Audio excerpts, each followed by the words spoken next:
La fibromialgia es conocida como la enfermedad fantasma. Los enfermos de fibromialgia tienen que aguantar que médicos digan que sufren una enfermedad puramente psicológica y que los síntomas que sufren, como estados de depresión o dolor intenso, son objeto de su imaginación. La fibromialgia es un proceso reumático crónico que se caracteriza por dolor musculoesquelético generalizado. Los enfermos de fibromialgia sienten dolor en gran parte de los músculos de su cuerpo y eso les limita a llevar una vida normal. Actualmente, la fibromialgia afecta aproximadamente 1 millón de personas en España, principalmente a mujeres de entre 20 y 50 años. Sus síntomas son muy variados y cada paciente posee unas características dentro de la misma enfermedad. Yo quiero que nos hables de esos síntomas, lo que sentís vosotros, por ejemplo, algo muy curioso, los estados de concentración. Parece que os cuesta muchísimo concentraros o recordar cosas muy simples. Sí, el problema es que tiene como muchos síntomas asociados a la enfermedad. Los trastornos cognitivos, la memoria a corto plazo, un problema de concentración nos lleva también a una fatiga. También hay que ver que como sentimos mucho dolor, nuestro sueño no es reparador. Al día siguiente nos levantamos incluso más cansados que cuando nos acostamos. Luego tenemos problemas de la vejiga, tenemos problemas a nivel de todas las articulaciones, dolores de cabeza, tenemos problemas con el frío y el calor, problemas abdominales, tenemos colon irritable algunas personas, problemas con la mandíbula. Se llama temporomandibular, me parece que es un síndrome.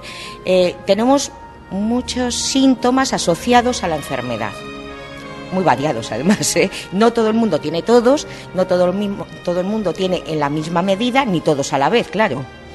¿Es degenerativo? Yo le pregunté a la doctora que me diagnosticó, lo primero que le pregunté, ¿me voy a quedar en una silla de ruedas? Y me dijo, no es degenerativo. No existe unas lesiones ni a nivel articular, ni en el tejido, ni nada, que sean irreversibles. A pesar que desde 1992 se reconoció esta enfermedad dentro del catálogo de enfermedades reconocidas por la Organización Mundial de la Salud, aún parece un gran desconocido para la medicina. Poco a poco, los médicos empiezan a investigar más sobre esta enfermedad y a creer en ella tras años en los que los pacientes, en muchas ocasiones, han sido tomados como una especie de locos con unos síntomas que no se podían demostrar. Sin embargo, aunque el diagnóstico resulta complicado al no existir pruebas específicas, los puntos gatillo parecen ser un método efectivo de diagnóstico. Nieves, cuéntanos qué son los puntos gatillo y en qué pueden afectar a un paciente con fibromialgia. Bueno, los puntos gatillos se entienden aquellos puntos que son dolorosos, están ya establecidos a lo largo de la espalda, hay otros puntos junto al esternón, en la zona lumbar. Las personas que se les diagnostica fibromialgia, cuando se presionan en esos puntos, el dolor es muy, muy característico. Están descritos 18 puntos gatillo.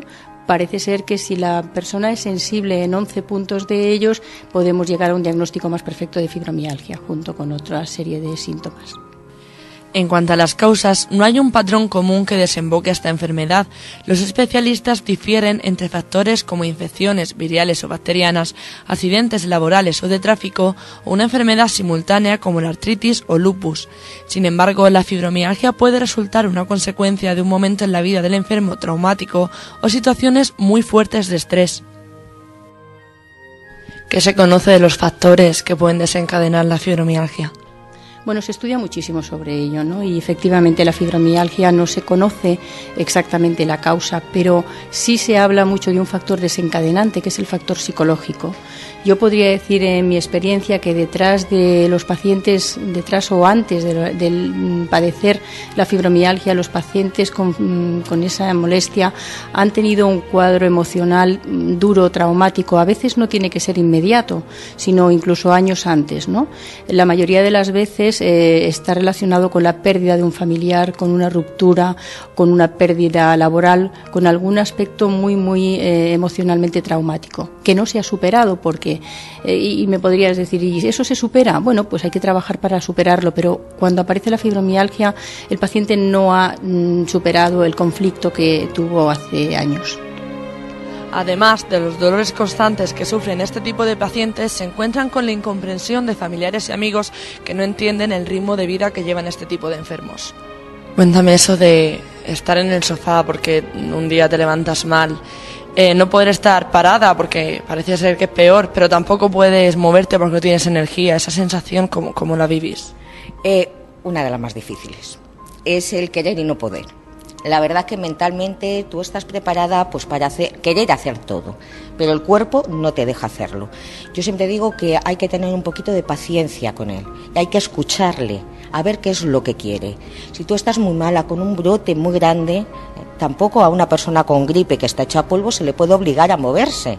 Pero una vez que se pase ese brote tan gordo, tan fuerte, que te deja tan hecha polvo en la cama, que tienes que tomar calmantes bastante fuertes, quien pueda también tomarlos, porque ya he dicho que hay personas con problemas intestinales y abdominales que tienen muy restringida la toma de medicamentos.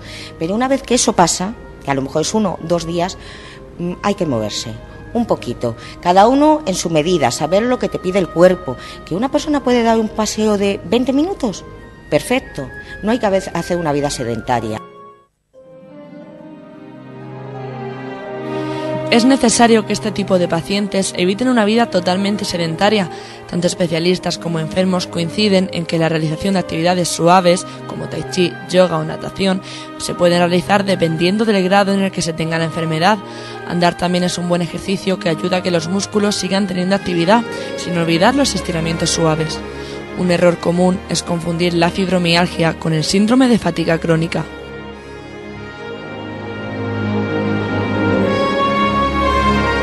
¿Qué diferencia hay entre fibromialgia y síndrome de fatiga crónica? Que yo creo que es algo que no está muy diferenciado, que la gente no conoce.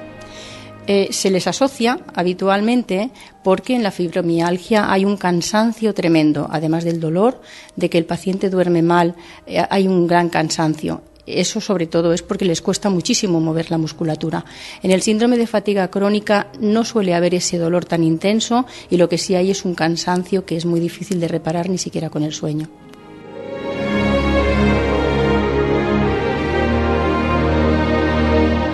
Los enfermos de fibromialgia sufren especialmente los cambios de estaciones, los contrastes de frío a calor y de calor a frío, y sienten cuando va a haber un cambio de tiempo que les agudiza el dolor.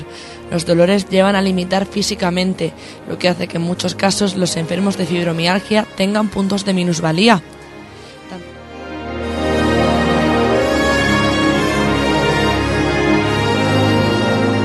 Tanto Figuada como el resto de asociaciones y enfermos de fibromialgia reclaman comprensión ante la que algunos llaman la enfermedad del ser.